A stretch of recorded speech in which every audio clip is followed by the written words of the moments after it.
قصة أعجبتني. السلام عليكم ورحمة الله وبركاته. في الحقيقة هي مجرد قصة، لكن فيها حكمة وعظة، والموضوع مش متعلق بالاستغفار أو بالصلاة على سيدنا محمد صلى الله عليه وسلم بعد ما تصلوا عليه، لكن هي فيها عظة هذه القصة، وهي أعجبتني إعجاب شديد هذه القصة، فقلت أشارك القصة دي معكم. القصة بتقول إن كان هناك حاكم يحكم مدينة، وكان هذا الحاكم البيت أو القصر الذي يملكه في منتصف هذه المدينة، يعني قصره في منتصف هذه المدينة.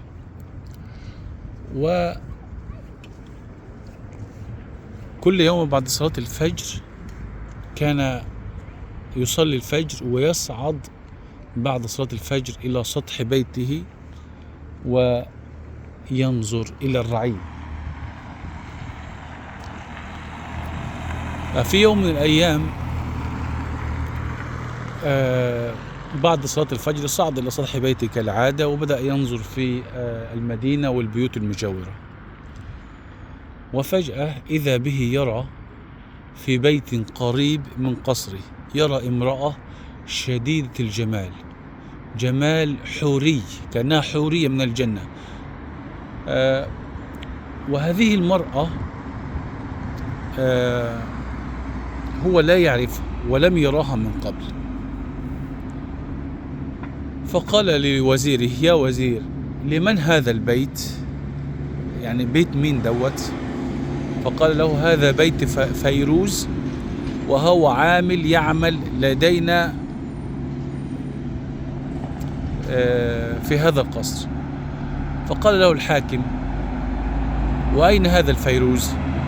فقال: هو في عمل قد أرسلته أنا اليوم في عمل ما. فقال له: ائتني به. فطلب منه المجيء، فقال له: يا فيروز، أنت تعمل لدي؟ قال: نعم. هل أنت متزوج؟ قال: نعم. هو يعلم مسبقا من وزيره أنه متزوج.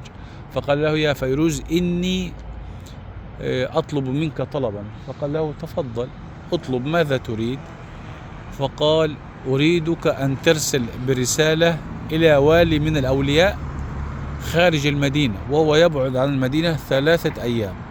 فقال له: بلى. فكتب الحاكم رسالة إلى هذا الوالي. هو لا يريد شيئا من الوالي الذي أرسل له هذه الرسالة، ولكنه يريد أن يجعل فيروز، وهو متزوج هذه المرأة الجميلة، أن لا يكون في بيته خلال 3 أيام.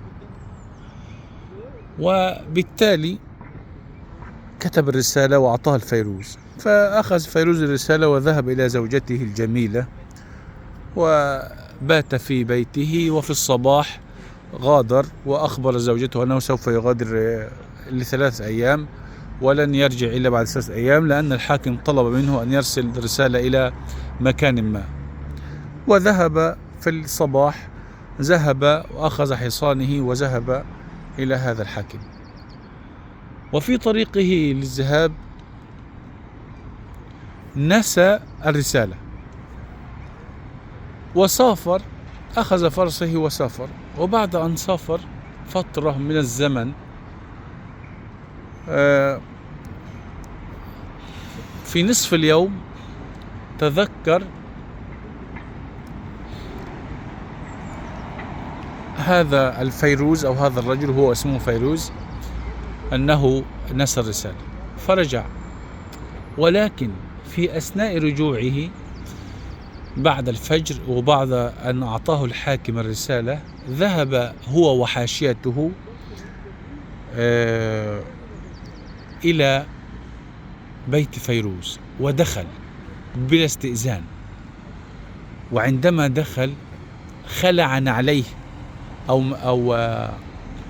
أو المداس الذي يلبسه، وطلب من زوجة فيروز مشروب أو ما يشربه، وقال له: والله إنها لحديقة غناء مثمرة، وأني أريد أن آكل من ثمارها.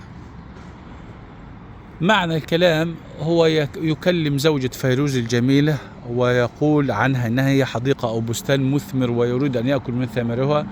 معنى الكلام أنه يريد أن تكون له كجارية أو يعاملها معاملة الزوجات. فغضبت هذه المرأة وقالت له بحكمة وعقلانية: يا حاكم أو يا والي المدينة، ما كان لوالي أن يأكل من حديقة غيره وهو لا يملكها. يعني معنى الكلام إن هي ترفضه ومش عايزاه تخون زوجها، أو يعني هي بتقول له باللغة بتاعتنا: إزاي أنت حاكم وعايز تأكل من بستان وهو مش بستانك؟ هل أنت محتاج لبستان وأنت حاكم المدينة تستطيع أن تحصل على أي بستان غيري؟ أنتم تفهمون يعني. هو يريدها أو يريد أن يعملها معاملة الزوجات، ولكنها رفضت لأنها امرأة جميلة فعلا ولكنها عفيفة. فغضب الحاكم من قولها وقال لها كأنه يعني كان في غفلة وكأنه صحى من غفلة، وقال له: والله أنت تمتلكين كل الحق، ما كان لي أن أكل من ثمار حديقة ليست بحديقتي. وأخذ حاشيته وذهب راجعا، ولكنه نسى مداسه أو نسى نعليه في البيت من غضبه الشديد، ورجع. وعندما رجع فإذا بفيروز يرجع في وسط اليوم، فقالت زوجته: ما أرجعك؟ فاستغرب، فقال له: ألا تريدني أن أرجع؟ فقالت له: لا، بلى، أنا أتمنى لك أن تكون معي وأن لا تذهب من البداية، ولكن هذا أمر الحاكم. فقال لها: الآن فهمت، لأنه رأى نعل الحاكم في البيت وهو لا يستطيع أن يفعل شيئا لأن الحاكم قد يقتله أو يسجنه. فقال لها: هيا بنا إلى بيت أهلك نزوره. فقالت له: والله إن الحاكم كان هنا وأراد أن يشرب وذهب، ولم تحكي له عما دار، ولكن هي حكت له أن الحاكم كان في المنزل وأراد أن يشرب ثم ذهب هو وحاشيته، ولكن لم تحكي على الحوار أو النقاش الذي دار بينها وبين الحاكم، أنه كان يريدها ويعاملها معاملة الزوجات. ومن هنا لم يتكلم فيروز، وأخذ زوجته التي هو يحبها حبا شديدا ويكاد يعشقها عشقا، وذهب بها إلى بيت أهلها وتركها هناك. وبعد فترة هي تتوقع أن سوف يأتي زوجها ويرجعها إلى البيت، ولكنه لم يرجع. فذهب أخو زوجة فيروز إلى منزله وقال له: ما بالك؟ أرجعت زوجتك إلى البيت ولم ترجع تأخذها مرة أخرى إلى بيتك، ما الذي حصل؟ فقال له أخو الزوجة أو صهري: والله يا فيروز إني أعطيتك حديقة غناء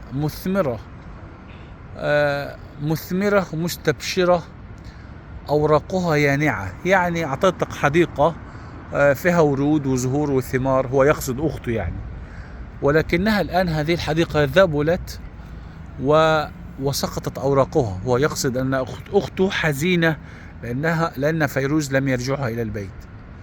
فقال له: والله إني ما أزبلتها ولا أسقطت ثمارها، ولكن الحديقة دخل بها أسد وداس وجرى بين أغصانها. هو يقصد أن الحاكم يعني دخل إلى بيته وأراد أن يعني عزكم الله أن يعني اختلى بامرأته. هو فيروز يعتقد أنه اختلى بامرأته اختلاء الزوج بزوجته. فقال: والله إن حديقتك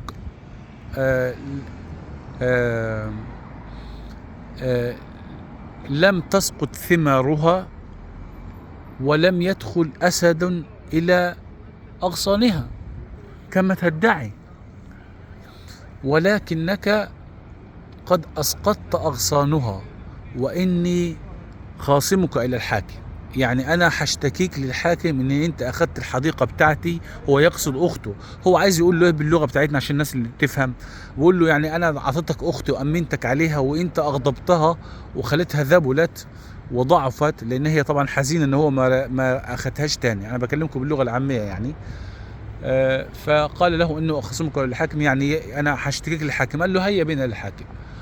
فقال ذهبوا إلى الحاكم وقال ما بالكم، يعني إيه المشكلة؟ فقال أخو الزوجة، أخوها أو صهر فيروز، قال له يا حاكم إني أعطيت فيروز حديقة مثمرة فدمر أوراقها وأسقط أغصانها وأشجارها وثمارها. فقال فيروز والله يا حاكم أني لم أسقط أشجارها ولا أغصانها ولا ثمارها، ولكني خشيت على نفسي من الأسد، لأن الأسد دخل إلى الحديقة وجال فيها يمينا ويسارا، وإني أخاف على نفسي من الأسد أن يأكلني وأني لا حول لي ولا قوة. وهنا فطن الحاكم لأنه كان ذكي وقال له، وفهم أن فيروز يعرف أن الحاكم على نفسه يعني أو حاكم المدينة كان عنده في البيت ونسى مداسه، وفهم كل القصة أن زوجته قد حكت له ولكن هي لم تحكي، هو فهم من تلقاء نفسه.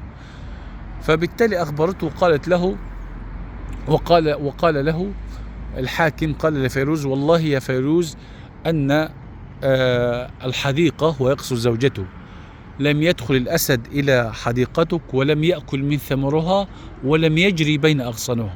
ففهم فيروز أن الحاكم لم يتمكن من زوجته، وبالتالي وأقسم عليه قال له فنعم الحديقة حديقتك ونعم الثمار ثمارك.